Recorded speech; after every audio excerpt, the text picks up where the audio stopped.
killed this. And the question is, what is this, right? Sure. And if it's a spider, I guess it's okay. Or if it's a roach, I guess it's okay. But if it's a baby, a human being, of course it's not okay. But unfortunately, our culture has become so debased. Our schools have been so bad.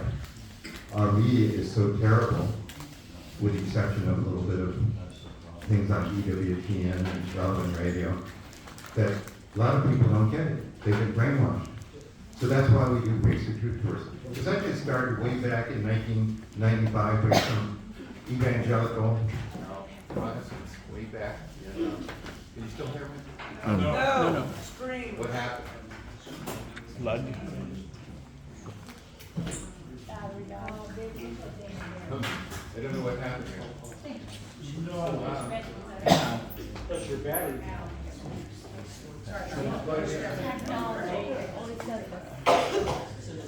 It was working a minute ago. So I'll just get up closer while our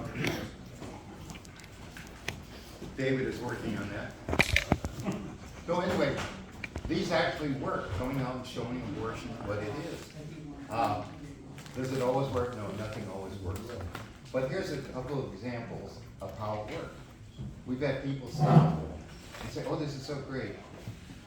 Here's a $1,000 check. That actually happened with that. The best story of all, though, was way back in 2009. Remember who was inaugurated in 2008, actually early 2008? What was his name? Right, Obama. So we did two things in 2009. We invaded the Notre Dame campus. That was a hoot. They arrested us.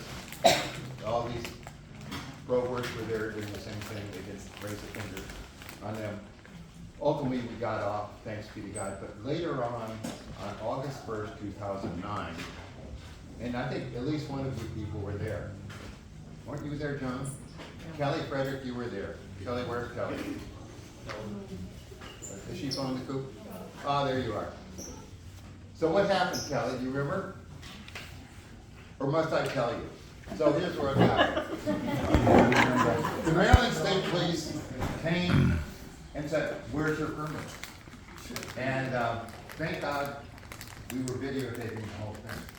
And by the way, this videotape is on our website. You can still see it. It's on YouTube. And we said, well, we don't need a, we want to know who's in charge. She's way over there. So we stopped all the traffic. We crossed this 6-lane highway up in Bel Air, Maryland, and go to Beth. Oh, that's not married with 3 or 4 children. Their older brother, Matt Walsh. Anybody ever hear of Matt Walsh? Sure. One of the real luminaries in the pro-life. Great family. So one of the girls, John was named after John Anders Bell, and another one was John was named after Joe Shiner. But getting back to the point, we are told that we have to get out of there. Well, why do we have to get? Well, we have, this is Harford County, we have stricter laws here, you know. The state property, any idea what he's talking about. So anyway, we called their bluff and we moved 4 miles up the road, Route 24, inside the limits of Bel Air. And guess what happened? Here come the Maryland State Police and they arrested all of us. They had no idea why they arrested us. But can God bring good out of evil? Amen. Of course he did. And he did. So even though they brought us 3 of these innocent young girls, that's how evil. I mean, we live in a free state. I'm not making that up. And this is 15 years ago, right? But God walked it out of it. So all the charges were dropped and turned around. We sued them, and $500,000 changed hands. Even Governor Mark O'Malley. Anybody remember Mark O'Malley? Even that pro Forget. Catholic. He was a good friend of Obama, by the way. Signed off. And we made the front page of the Sun. It was never seen an abortion in his life. So that's why we do cases too first, because good happens. We went from a nice little pro-life, we're doing good things, to a significant pro-life. Of course, we're still hated. The pro-works hate us. A lot of priests seem to hate us too. Some of our bishops are not friends either. But is that surprising? No, not at all. I mean, look at the scribes and the Pharisees. Did they love our Lord Jesus Christ? No. They didn't. And what did Fulton Sheen, the great Fulton Sheen, say? Who's going to save the church? The lady. Yeah, he said, not the priest, not the bishop, the laity. And what he said, I was just talking to Mo over here, is so timeless. Look at those videos for Fulton Sheen. Get them, send them to your pastor, send them to your friends. It's such stuff is timeless and relevant as they were now. Do we have an audio yet? Yes, we do. Good, good. Thank you. Thank you. Thank you, audio engineer. And free pizza.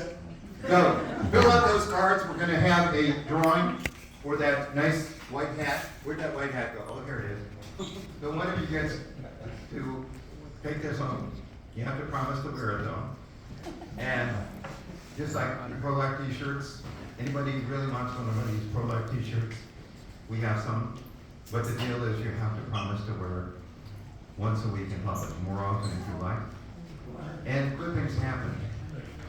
St. Thomas, St. Francis supposedly said, when we evangelize, only use words if needed. Well, whether he said it or not, we don't know, but it's true. This pro-life issue speaks volumes. So get one of those, wear it properly, wear it on, wear it out. Our good friend, John McKee over here, literally wears them out. If you look closely at her t-shirt, it has a hole in it. You're so good, John. It's her uniform. I mean, really, she wears it all over Washington, D.C. every day of her life. God bless you, John McKee. Okay, let's talk about what's going to happen the rest of the week, and then we'll introduce our principal speaker, the Lord Guide.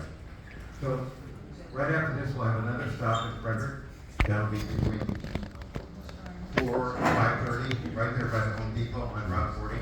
Anybody wants to come down and join us, you're more than welcome. Tomorrow we'll have 3 stops in Montgomery County. We'll have a great speaker. We had a great speaker lined up. Unfortunately, she couldn't make it down from Connecticut. Heather Keene, who's going to be speaking on Baby Match, this great new method of trying to match up abortion-minded women with prospective adoptive parents.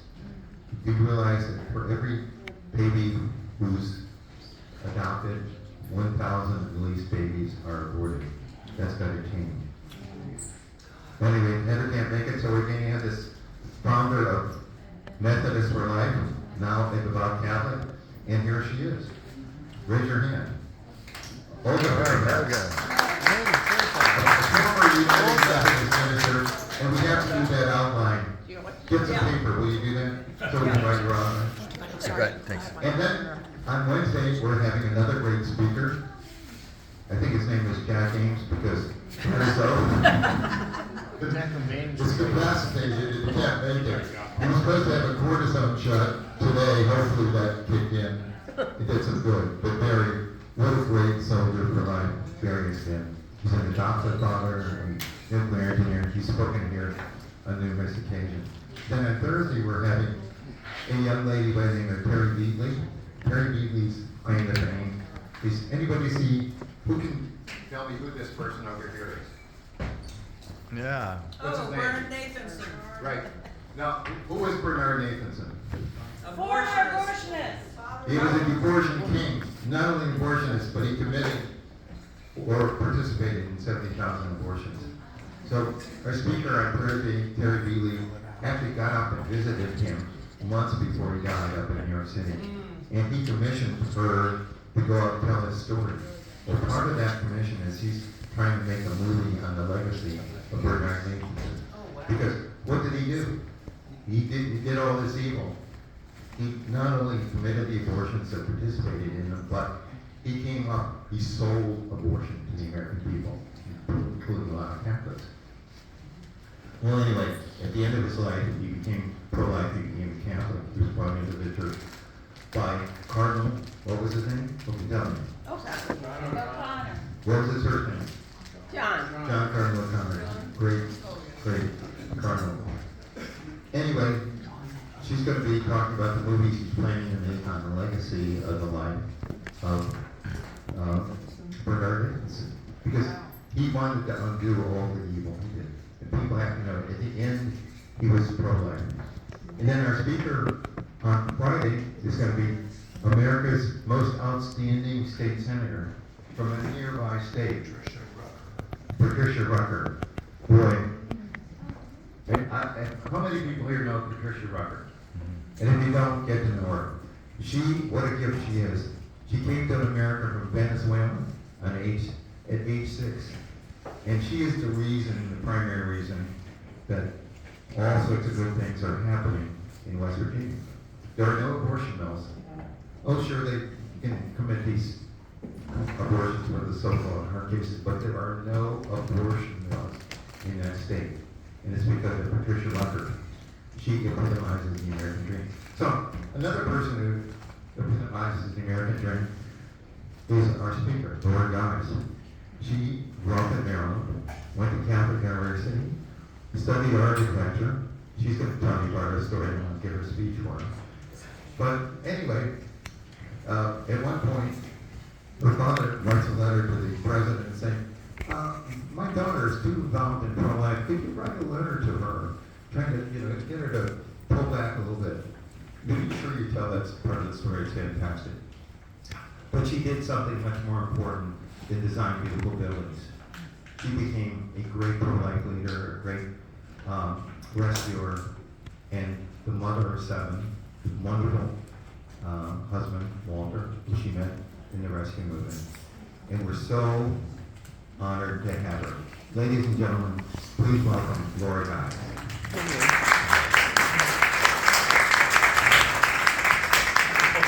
Fill out your cards. We'll have the drawing after our talk for this beautiful hat.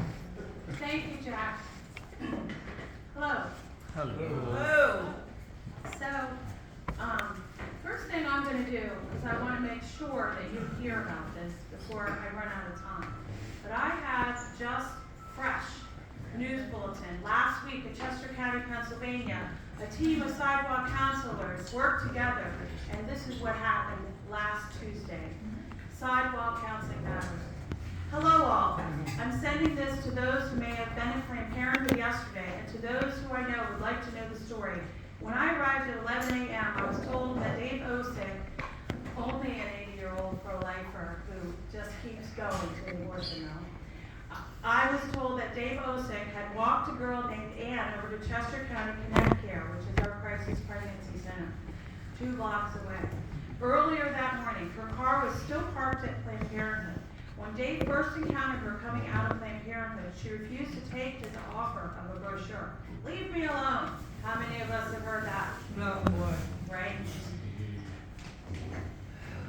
She refused to take his brochure. She got in her car, made phone calls. He again offered her a brochure and told her it could change your life. She took it. And she told him she didn't have insurance. He offered to walk her to the Chester County Connect Center, and she agreed to go with him. On the way, she told him she did not want to do this abortion. He told her they could help her in many different ways. She went in to the crisis pregnancy center, and they took her to a room in the back for counseling. Before he left, he gave them his name and phone number to give to her. By the time she came back to Planned Parenthood to get her car there were 4 of us there who had not been there earlier. Teamwork, right? The 8 o'clock shift, the 9 o'clock shift, I'm usually there from 8:45 to myself till 10. But this was a group of people there now from 10 to 12. I approached her, my friend Joe who wrote this, and asked her if she was Ann. She came right over to me and hugged me and said, "Thank you for saving me and my baby." And she also said she had been praying for a sign not to do it, right? She was so grateful and relieved and said she will be having her baby and continue with Chester County Connect. Please keep her in your prayers.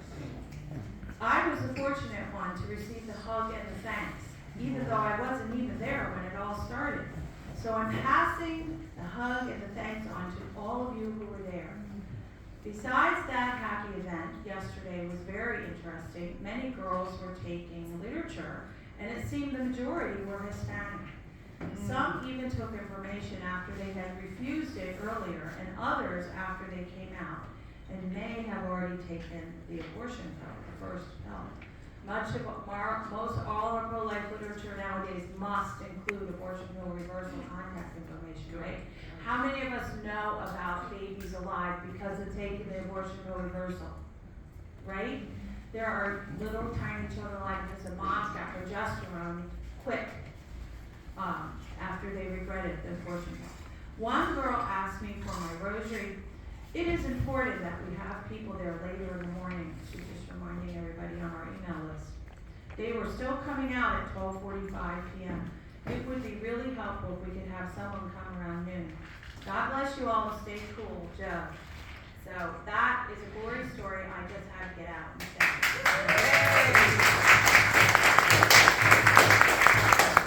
All right, so who am I? I am Laura Gies. I grew up in Maryland. I am married, mother of 7. I have 6 on earth, 1 in heaven. We did experience miscarriage early in our marriage. I am a grandmother. Our first grandchild is 1 year old, and they're raising her right outside of Winchester, Virginia, Stephen City. Anybody from around here might know where that is. And we just found out new grandchild number 2 is on the way, due in late January. I'm also I live in the Philadelphia suburbs now for 35 years, but I'm also from Maryland. I was born in Washington, D.C. I lived in the Mount Rainier, Maryland area near Hyattsville as a baby in the apartments in the Queens Chapel area. The first house my parents got when I was a toddler was in Cheverly, Maryland. Then the next house was in Adelphi, Maryland. My grammar school years began there. And then when I was 9, we moved to Columbia, Maryland. And I finished growing up there. I went to Catholic University, as Jack mentioned. So I didn't go far from home, back into DC. But I also had a part-time job in Ellicott City at one point, and for a little while I worked in an architecture engineering firm in Baltimore, Maryland when I was a young woman. I graduated from Hammond High School in 1982, if anybody knows where that is. Okay, so I want to talk about why I'm pro-life. What got me to a place where I can't shut up about it for most of my adult life. First of all, when I was 7 or 8 years old, there was a table outside our parish in Beltsville, Maryland, St. Joseph's Parish in Beltsville, where it was either right before Roe versus Wade or right after, and a pro-life group, probably called Right to Life group, had this leaflet table, and they had on a piece of paper a picture, probably picture paper that size, of the black trash bag full of babies. Oh, yeah. How many of us have seen that? So I had a little brother who was about 1 or 1.5 at the time, and I was 6 when he was born, and I loved my little brother. And I love babies because of that, having a baby at a formative age, brother in my house, little baby. And I saw these little babies in a bag, and I thought they were dolls, right? And I said, Mom, why are all these dolls in the trash? And I'm looking at it like, what? And she says, I look up as she's saying this, those are not dolls. And I looked at her, and she had a tear coming down her face. Those are babies. And I went, why are they in the trash? And she explained they were aborted. What does that mean, Mommy? At age 7.5, I had it scaldingly, searingly put into my head that abortion was horrible. Mm-hmm. And I knew, well, that's wrong and it should never have happened. But I was little, and there wasn't any real further discussion about it at that point in my life. But I knew from, guess what? Graphic victim images. Why abortion was wrong, right? Another little moment in my formative years, in those probably early 70s, there were documentaries that were put out about the civil rights movement, which my parents had me watch when I remember being about 7. And they kind of wanted me to watch these documentaries about many people, especially black people, being hosed down by fire hoses and K-9 police officer dogs and police beating them and attacking them for standing up against Jim Crow laws, right? So when I was a very young person, I had my eyes wide open to what civil disobedience meant. And that when, a bad law is going on, good people have to stand up peacefully against it, right? Amen. So, fast forward. The next things that was going on as I grew up a little more was that between 18 and 20 years old, I had a few people close to me have abortions. Now, when we were all in our 18 and 19, 20-year-old range, me and my friends, we had boyfriends, and some of the girls found out they were expecting a baby unexpectedly. And there were a couple incidences that really shook me, where I saw and watched as my very close best friend in Columbia, where I grew up, found out she was expecting, and she at first said, "Oh, I'm gonna have a baby," and she was very excited.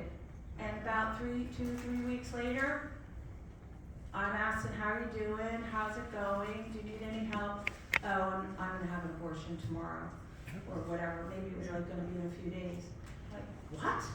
What happened? I thought you were very excited. Well, I can't. There's all these reasons why, and the biggest one for her was that her mom was very against it. And that was a big thing that I have learned in 30 years is a huge factor. That when your mom doesn't support you, yeah, there's a lot of stories about boyfriends pressuring girls to have an abortion. Husbands But too. the mother, if your own mother is hard in her heart to not support you having a child at that time, you're 18, 19, or 20, or whatever, that is a real deal crusher, heartbreaker for a girl. And that's what happened to my friend. And we even offered everything we could think of. My own mom said she can come live with us. Friends from a youth group of a friend from mine at Catholic U found out, and he and his friends in another state raised $600 like that, said, "Give this to her." And I offered to her, "I have money to help you. You can live with us." No. If my own mother can't help me, then how do I trust anybody else? And she had the abortion. It turned out, I kind of knew she ended up having it in Glen Burnie, all right? So, that happened. We didn't talk for a few weeks, but then we still remained friends for the rest of our lives. Okay, another example is, when I have to take a little tiny sidestep and say about my own personal life, because this other young lady who had an abortion intersects at a place in my life when I was on fire for Jesus. When I was 19, I gotta tell this little story. It's a sad story, but I'm gonna tell it quick, because it's another little talk. But when I was an 18, 19-year-old freshman and sophomore at Catholic U, I met the guy I would have thought for sure was the one I would marry. His name was Jim O'Neill, and we were dating for a year and a half, and I met his family, he met my family. He was the one. I totally, really love this guy. He was tall, handsome, and funny. And we both were architecture majors. Well, January 25th, 1984, we were walking across campus after 1 week of that sophomore second semester, and he collapsed. He fainted. We thought maybe he didn't eat enough, maybe he didn't get enough sleep. From about 50 feet away, some friends ran towards us. I'm like realizing they were running because they saw him fall, and then I turned and he was down on the ground. The long short story is he had just had a ventricular arrhythmia heart attack. And we had no idea, the friends of mine and myself, that he was actually dead before we could even call 911. The kind of interesting thing is we were only like 5 feet away from a pillar on campus for a security phone. So Somebody quickly called for security. Security came within a few minutes, thankfully, but they themselves weren't sure what to do. They didn't know CPR. They called for an ambulance. Ambulance was there within less than 10 minutes. They were working on my boyfriend in the middle of the grass and the paved path and doing the shocks to his chest, and he wasn't coming back. They put him in the ambulance. They brought him to Washington Hospital Center. Some friends got in a car. We found our way to the hospital. And eventually, within about 20 minutes, they pronounced him dead. So, this huge dramatic thing happened in my life at a very critical time when you're trying to find out what to do with your life, right? You're getting through college. And well, I had grown up Catholic. I was still Catholic. But at that moment, between then and the next few months, I went through a real crisis of faith, and it brought me to my knees. And the main thing that I had a peace about, even in the tragedy of losing this dear one that I thought he married, was, well, God certainly took him quick. And I cannot argue that this was God's plan, as hard as it is. So later, in the summer of 1984, and actually this past Saturday was the 40th anniversary, I gave my heart to Jesus on June 22nd, 1984, because a prayer community that another college friend of mine was going to were having a certain night per month that they laid hands on anybody open to the Holy Spirit being poured out in their lives. And my friend Carmen told me about that, and I was like, I need that. I need that right now. And I went to her house. Do you guys know on the 495 Beltway, Kensington, Maryland area where the Mormon Tabernacle Church is? And any of us who grew up in the 1980s watching that thing grow, be built, you know that somebody for 20 years, every year, some probably different generations of teenagers would climb on a bridge of a railroad trestle and write, "Surrender, Dorothy," as we approach on the Beltway. Well, I went to a prayer circle at this person's house in the shadow of the Mormon Tabernacle, and in that neighborhood, near that church. But it wasn't Mormon. It was evangelical Christians and some Catholic. They laid hands on me, and I had a true metanoia to Christ that summer. One of the young guys who was, after they finished praying over me for the Holy Spirit to come fresh into me, looked at me real like suddenly said, "This time it won't really happen to you. But the Lord told me you're going to eat the Bible." And he was right. The rest of the summer of 1984, I totally loved reading scriptures. Old Testament, New Testament. I think I read the whole Bible again. I had read it in the summer when I was about 16. I had been reading a lot of the Bible. But that summer, I really loved every word of the Bible. So, there's a lot more to my reversion to really living my life for Jesus first from 1984. But I want you to understand, everybody at Catholic University in 1984 knew two things about me. In January, I was the one whose boyfriend died. Everybody knew that. And they felt sorry for me. People were very kind to me. I did persist in going back to college classes in the weeks after his death. I did manage to pass the semester, drop a couple classes, but I survived.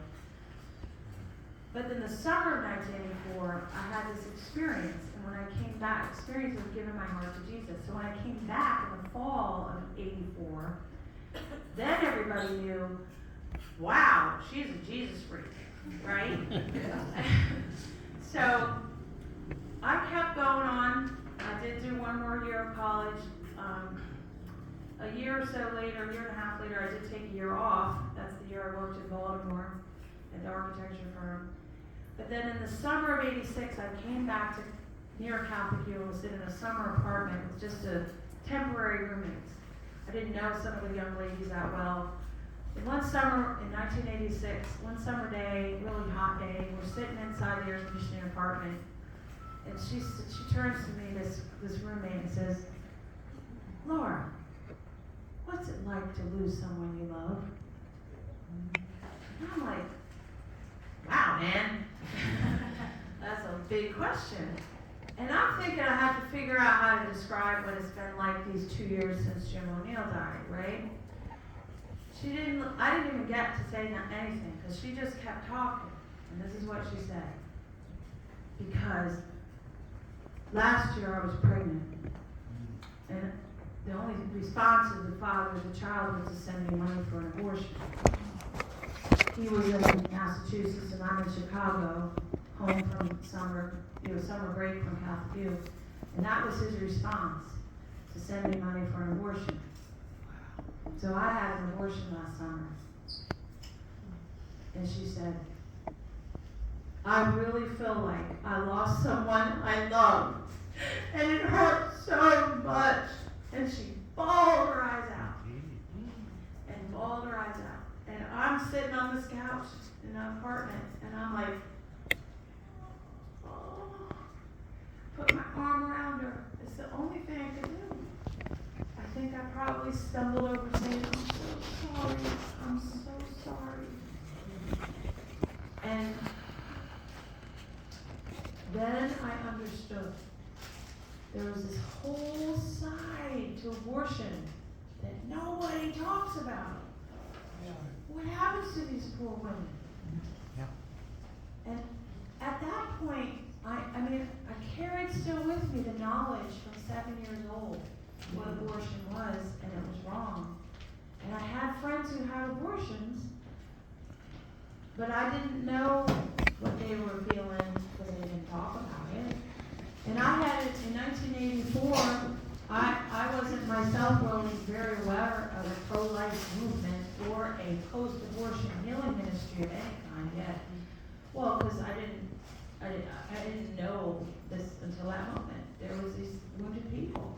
Well, this was 1960, a couple of years after the conversion I had, that this woman was telling me this. You get what I mean? I didn't really know what to do with what she was sharing with me, but somehow we got through that stark moment and had some conversation about how hard it has been for her to go through this past year.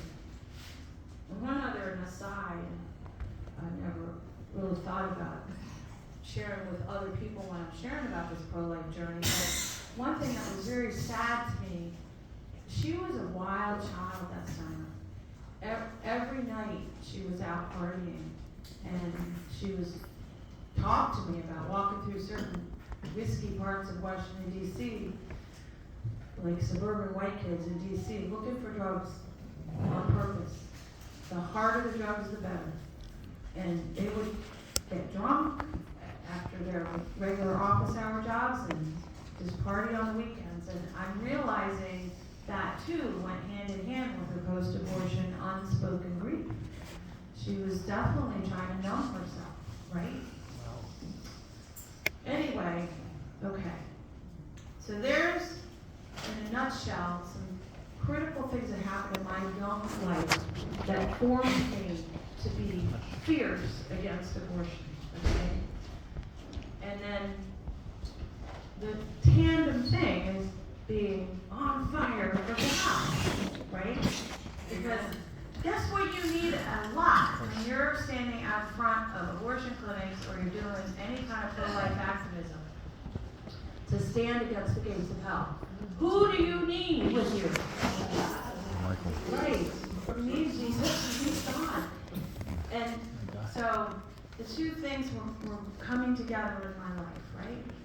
As part of my ongoing walk with what does God want from me was like my focus and center from age 19, 20, 21, struggling through finishing that architecture degree. I definitely was really open to mission work. What kind of mission work does God have for me? I looked at things like Covenant House. Anybody heard of that? It started in New York City to help with runaway teens. There was this place in the charismatic Catholic, a lot of people knew about this. Father Rick ran the Ward's Ranch at the border near El Paso to help feed the immigrants coming across the border. Anybody heard of that guy? Father Rick? I had friends friends who worked with either one of those, Covenant House, Father Rick's, the Lord's Ranch. Like, I wanted to do something extreme like that, right? And then I would get around eventually to working in architecture, I thought, but I wanted to do something for a year. Well, I also volunteered while I was in DC, while still a student, with Mother Teresa has a house for AIDS in Washington, DC. I'm not sure at this moment if it's still solely for AIDS. It may be because AIDS was raging at the time, but now in the 2020s, I'm not sure if it's just for AIDS, people with AIDS. But in 1988, 87, 88, there were a lot of men living in this home for men with AIDS that were very much hurting badly and dying very, very lonely deaths. And they had at least some place to go, that they were loved to the very last hours with Mother Teresa's sisters and their lay volunteers. And I decided to do my Christmas break volunteering there in 1987 over to the New Year '88. So I was deeply interested in Mother Teresa. That was another direction of discernment, maybe that order. But why not do a come and see for 2 weeks? So I did volunteer there, and I studied Mother Teresa's words a lot. And as I approached graduation in May of 1988, I really felt the Lord telling me to move to my parents' house. They had moved from Maryland to Norfolk, Virginia while I was in college for my dad's job. So I felt led to go live with Mom and Dad for a little while. And I did was a good girl. I got a job in architecture. My dad was relieved and happy to hear that and see that. Yeah. I was a computer drafts person at a housing development company, and I also got in real quick with a prayer community down there in Virginia Beach, and people in that prayer community were doing something called sidewalk counseling. Never heard of it. And I was invited to try to do that on Saturdays. So as I went ahead and started doing that, I also got introduced to adoration, and I committed to a weekly hour at like 4 or 5 in the morning of Saturday mornings. And then that went in hand with, I go to a holy hour at an adoration chapel, and then I go to the pro-abortion club. And the team and group of people I was getting to know through that was like my new posse of friends, right? Which I would say you all are the latest chapter of all posse for life, right? So I realized in the first Saturday and the second Saturday, it probably didn't take even to the third Saturday. I was standing outside one of the worst abortion mills in that corner of Virginia. They had women come from North Carolina, 100-mile radius. It was the only abortion clinic. It was a Hillcrest Clinic in Norfolk on Military Highway. And I was rather stunned at watching women walking in and then watching women walking out. And now when they were leaving without their baby. And it is depressing and it was sad. And I watched too, as occasionally a gal would listen to one of us kind of calling from a distance, like from here to the second row cars in the parking lot out there. It's a distance you had. Hi, can we help you? No problem is so great that a child must die. And once in a while, 1 out of 10 or 1 out of 15 women would come all the way from the door of the clinic and say, what do you got? What do you have to offer me? Somewhat like the woman I described at the beginning who last week very reluctantly listened to the sidewalk counselors in Westchester, Pennsylvania. And then conversations of consequence would happen and many women would change their minds. So when I was in that situation of learning about that in the fall of 1988, this can help save human beings.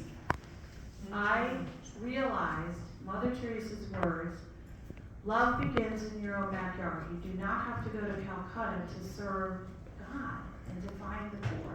They're right here in your own backyard. I realized this is my own backyard.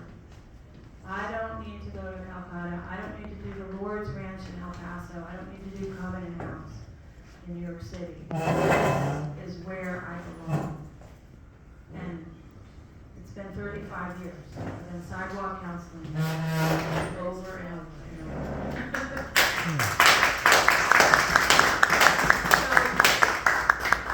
So, one of the things that was simultaneously happening amongst that same little prayer group, that prayer community that I was a part of in Virginia Beach. Some people were doing rescue, which was also a way of helping stop abortion, but in a different way. And it was somewhat like the civil rights movement, where you block peacefully doors, and by sitting in front of them, and hundreds of people would sit in front of one clinic in one day, and you would amazingly keep an abortion clinic closed for hours, if not the whole day. So I was hearing about some of these rescues, and there was a name given to the movement once it got a lot of people involved, called Operation Rescue. Now, these young guys and gals at the table here, I just wonder, have you ever heard of rescue? Sure, done. Okay, and the rest of the room, how many of you have heard of Operation Rescue or Rescue, like? Oh, yeah. I'm curious, because I didn't mean to single out the young, but often the young under 20 or don't know what I'm talking about. Yeah. So, I ended up doing both sidewalk counseling and rescue in those days of my life when I was like 22, 23, 20, well, I was 24 when I did my first rescue. And then I did more, and eventually I moved to Philadelphia because they were very organized in Philadelphia, doing rescues once a month for 5 years. And so, Jack referred to something I told him the story of, and this is the way it was. Very soon after I did a couple of rescues in Virginia, I was fired from my architecture job because I took a day off work to do a rescue. In the same abortion clinic I'd done another rescue 1 month before, but the other one had been done on a Saturday, and there were 60-some people that were involved in that. But this one was a smaller group of us, and it was a weekday, and I had took the day off work, and I didn't even think or count the cost or whatever, but that I would be on the 6 o'clock news that night. And the next day, my employer called me, and the direct supervisor I had was the architect within the company, and he really didn't have a problem with what I did, but literally in tears, he said, "I have to fire you."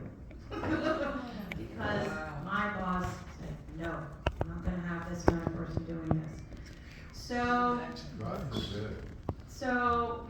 what Jack was referring to, within a few months, I ended up, I did move away from Virginia. I lived briefly with a family in Connecticut that I was friends with, who welcomed me to work in their little publishing company until I figured out the next thing to do. By the way, that family is the parents of the boy who died in college. They were like another set of parents to me in the aftermath of that tragedy. And here I was 5 years later, and they were like immediately opened their doors to let me live with them temporarily when I got in that position of losing my job.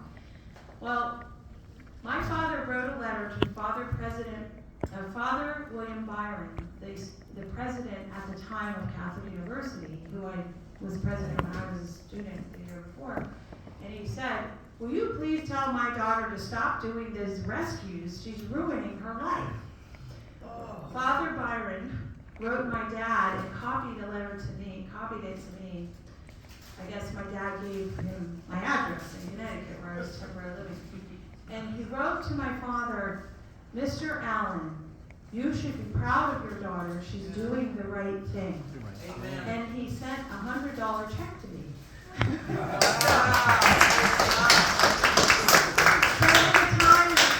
Day when we, feel very abandoned sometimes by our clergy, it's not always that bad. There's still a remnant amongst our clergy, okay, that see and understand the truth. So I ended up doing some rescues in the 1990s and then I met my husband through it, and then I kept sidewalk counseling in between all that. We ended up, we wanted a honeymoon baby. We had a 5-year honeymoon and a miscarriage, and that was very hard. But then we finally had our firstborn in October 1995, and all the way up to in 2005, our last born child, Sarah. So we have John Paul, Tommy, Mary Rita, Leo, Max, and Sarah were our born children, and there's Max right there. So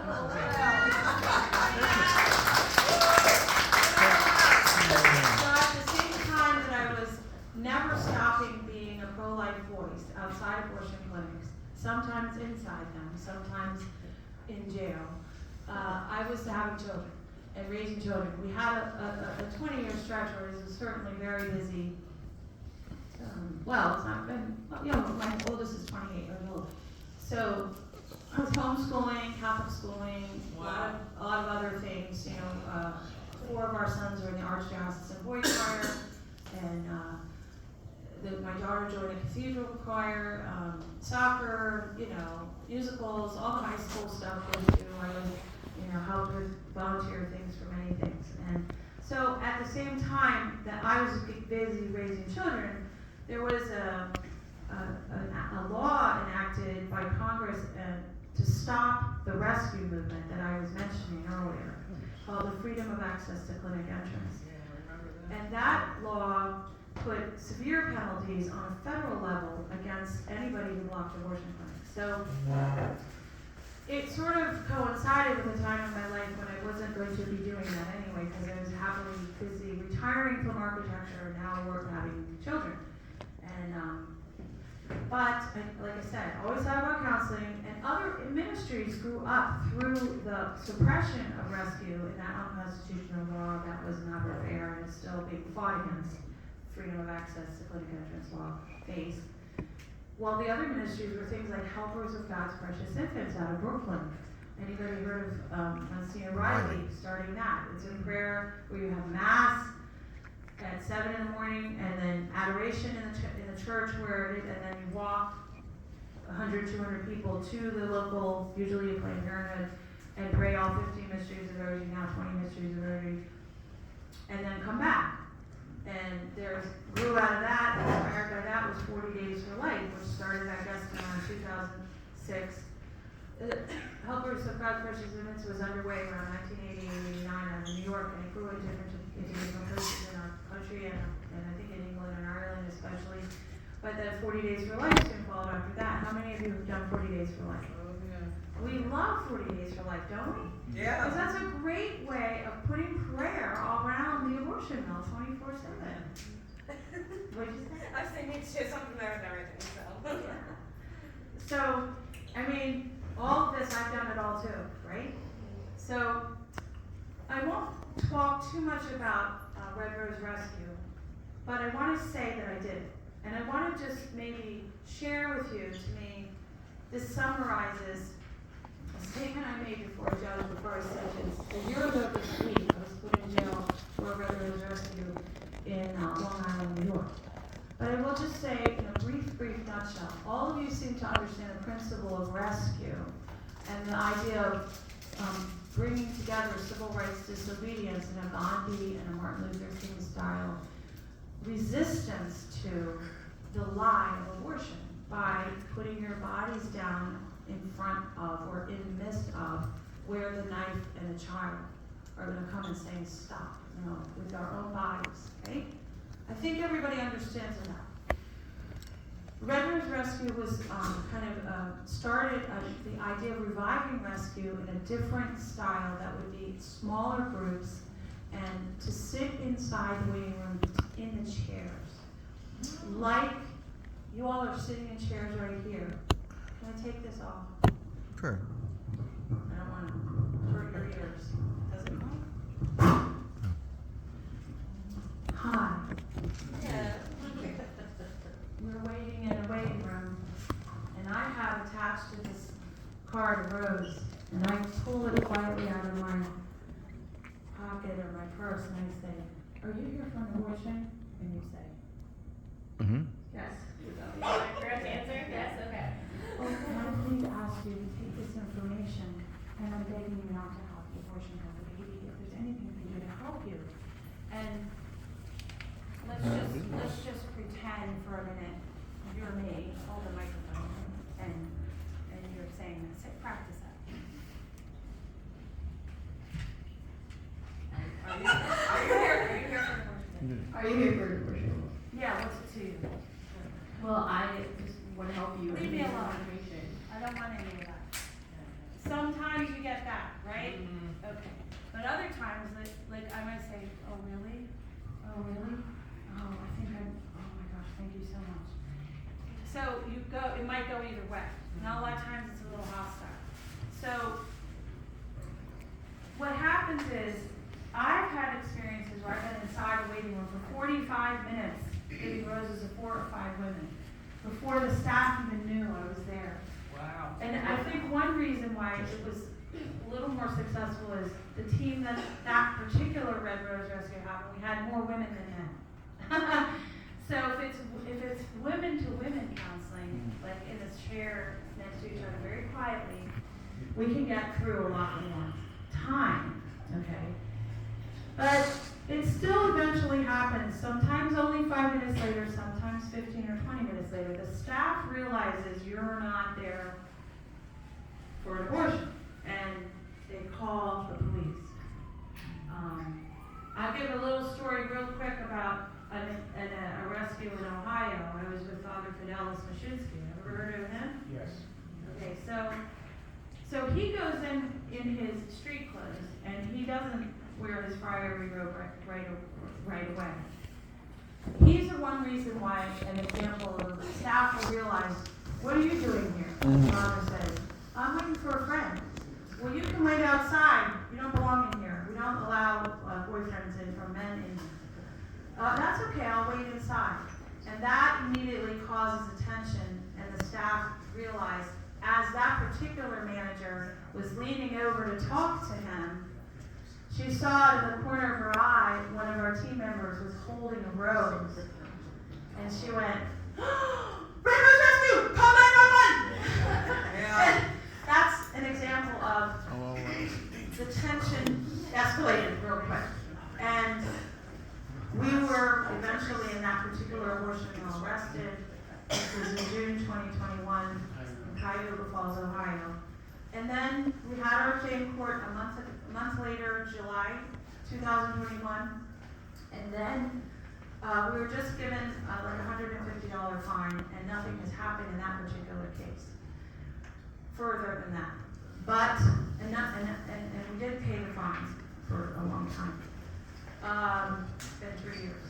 But in another couple of cases, I did have a trial with a group of other Red Rose rescuers in Michigan in February 2023, and the same month, we also had a trial in Long Island, New York.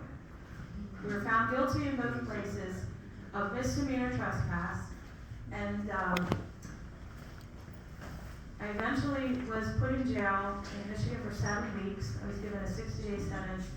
I had not yet, in those years when I was 20-something, I hadn't gone to jail for any of my rescues before, except one. In 1992, I did a 4-day weekend. So at least I had some experience of being processed into a jail now. But this time, I was going to have the 2 months, which netted 7 weeks. So there's a lot of things to say about jail. I just want to say this one thing. When people find out why you're in jail, I'm not sure I can put this back. The young women and middle-aged women who are also my inmates, they find out what you're in jail for. They all go. I say, they say, what are you in here for? And he says, I went into the Southfield, Michigan abortion clinic and handed roses to them and begging them not to have an abortion. And they all go, oh, you don't belong in here. What? You're in here for that? I did retail fraud, man. I'm supposed to be in here for you? Oh, no. And the other thing that the most of the women said, I'm telling you, 9 out of 10 women. And I was in jail with probably going on 80 women. There were 60 women in the cell block, and they would rotate in, rotate out. So I met overall probably between 80 and 90 women, because they didn't all stay in there the whole time I was there. Some left, some new ones came. Oh, I wish you were there with roses when I had my abortion. That was the hardest thing to do, right? Put me back on that couch in 1986 with this roommate telling me, It feels like I lost someone I loved, and I miss them so much. I went on to hear more stories like that in the time I was in jail last spring and last summer. And that was a big, I think, blessing of being there, was letting these women talk about their tragedy, and all the circumstances that led to it. I'm going to just go ahead and read to you the statement I made before the judge in Long Island. And that is going to be how we're concluded.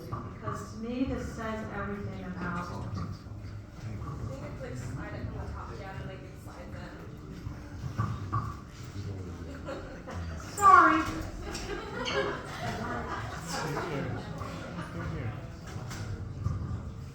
So, the day before I was going to have this sentence, I'd been out of jail for 6 weeks in Michigan, and then I had to go back to sentencing in Long Island. I had a conversation with my good friend, Father Jellison. He had decided he wasn't going to make a statement at all. And said, I prepared one. And he's like, good, go. You're going to be the one speaking, but I'm not.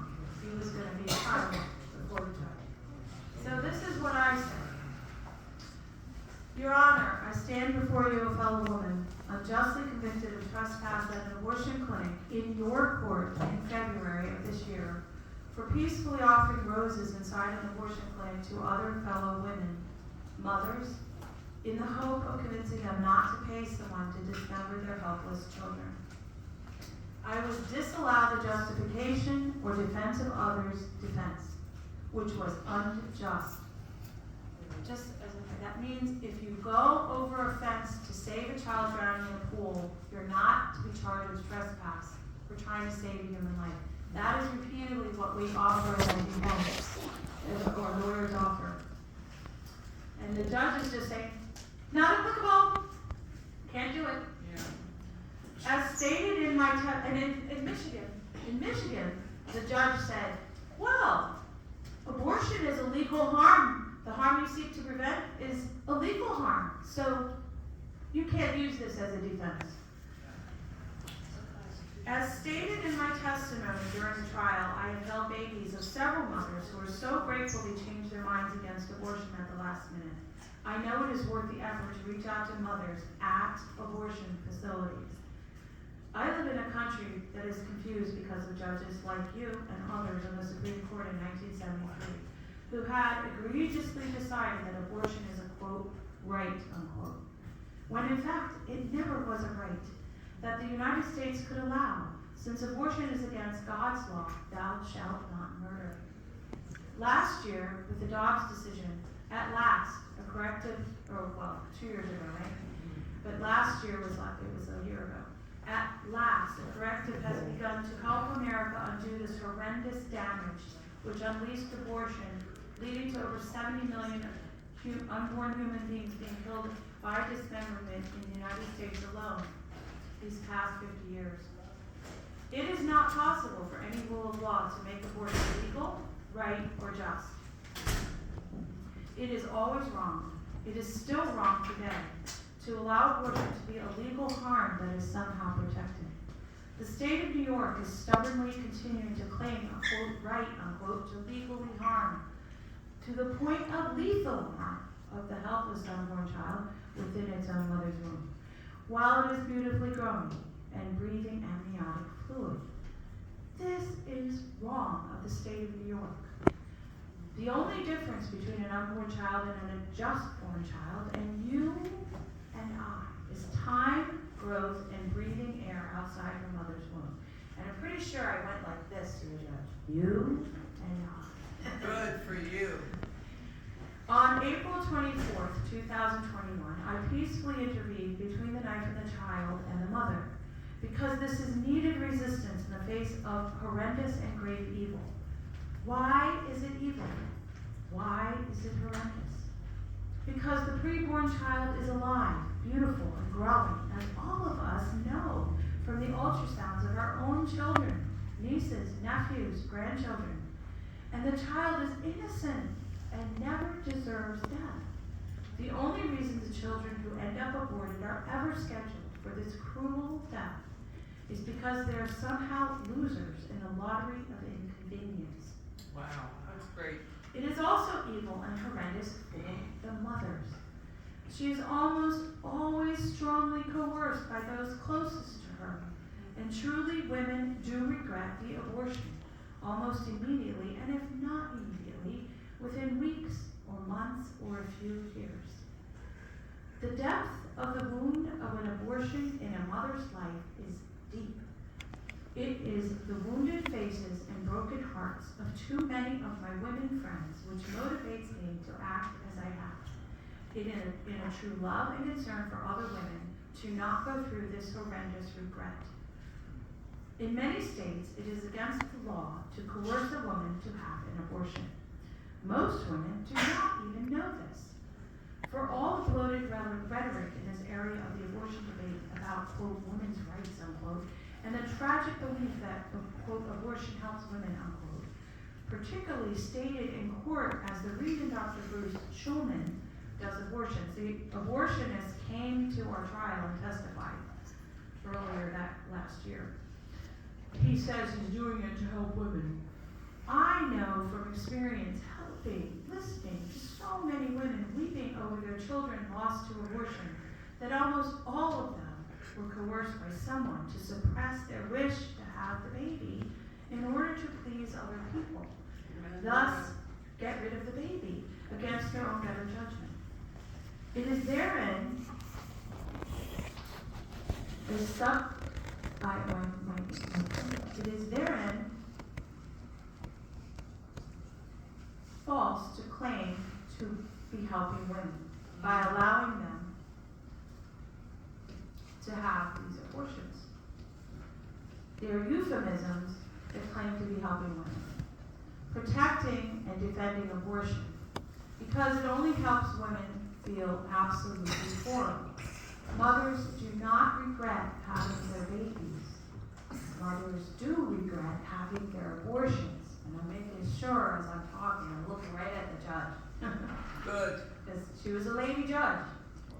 Abortion is a totalitarian act against a helpless child.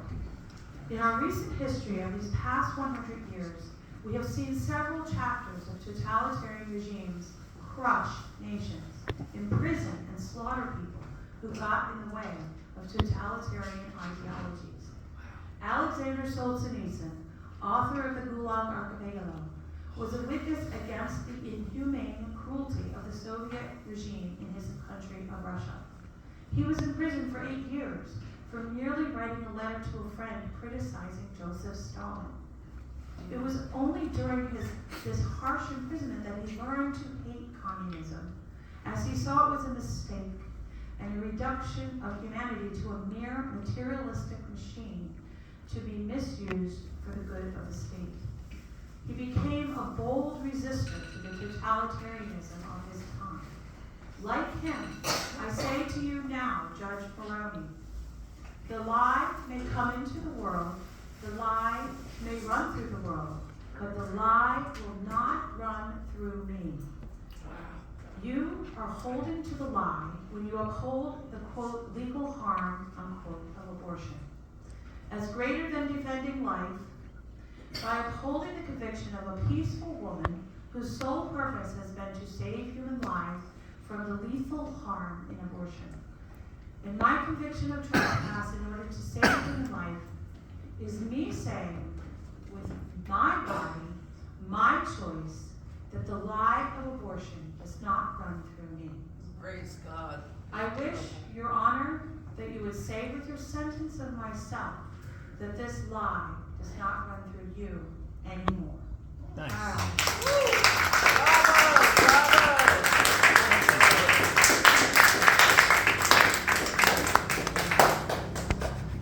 I was given, the prosecution recommended a year, she only gave me 45 days.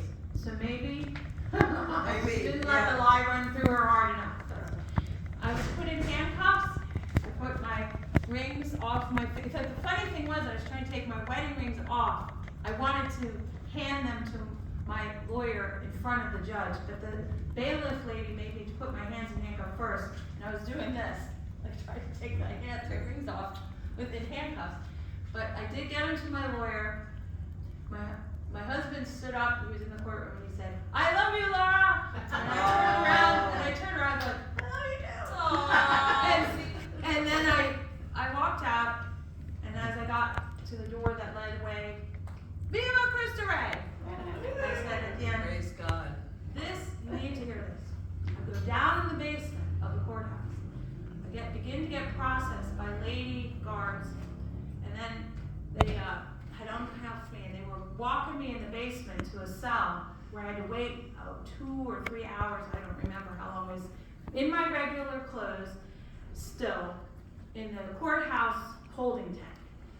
As I'm walking through a hallway, just to get to that cell, this police officer in the basement who was handling other prisoners, whatever, he goes, I'm walking by, and I kind of was wearing a long skirt like this, right, and just a regular top, and I have my hair kind of probably in the same situation, like slightly graying hair, wearing glasses, and I think they had took my crucifix. I might have had it at that point. And he goes, I'm walking by, and he's right over here, and he goes, whoa. What are you doing in here? Yeah. And I'm like, I was trespassed last year, or that was 2 years ago, for going to the Manhasset, New York abortion clinic with roses. And he went, what? And he's like, that's just wrong. You're not supposed to be in here. So, whatever. I had to go where the sheriff lady took me. I went into a cell for 2 hours, and then we were brought out later to a garage, kind of room like this, with the van backed up. And the apparently protocol is 7 or 8 guys, like the one that just went, whoa, were standing like this in a line as you walked past them to get in the van. I guess they had to do that, and they probably have a lot of attempts and escapes from regular guys and gals who might be actually. I was being walked into that with 2 other women, and one of them was absolutely out of her mind, droopy, high, something was wrong with her on drugs. And we get into this, and this guy that had gone, whoa, he's standing in the line, and he says, he's looking at me as I'm walking by, he said, yo, I looked you up, and I was going to bail you out, but I found out you already got sentenced. Oh, man. And he was like really sincerely angry that I even was going to jail for this, right? So that was a beautiful thing. There was a witness. Yeah. And actually, but when I went from Viva Cristo Rey to everybody in the courtroom, and I looked back behind, and I was going to go down an elevator into the basement, the lady deputy walking me down in handcuffs, she says to me as we're in the elevator, I really admire you. I'm so grateful for what you did. That was very good what you did there. You know. Wow. Real. Wow. That was just within minutes of being processed. I'm beginning to get processed. And I could go on and on about many other things that happened from both that was in Long Island in June 30th last year, but from March 30th to May 18th when I was in the Michigan jail, there's so many stories of interacting with all these people that are like having to deal with the reality of what you did. Why are you in jail? So there's like this whole rich reason why jail matters, why standing up, as Solzhenitsyn said, not letting the lie run through you. That is a repercussion of the continued witness against abortion. So, praise God.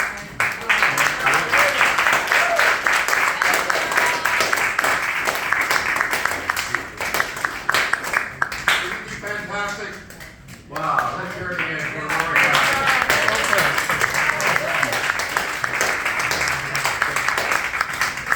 We have a few housekeeping matters. We have time for just 2 questions, but we really need to be out of here in about 5 minutes. So, the winner of the hat is Tom Elliott. Where's Tom? Tom's here. Will you take the word? Okay.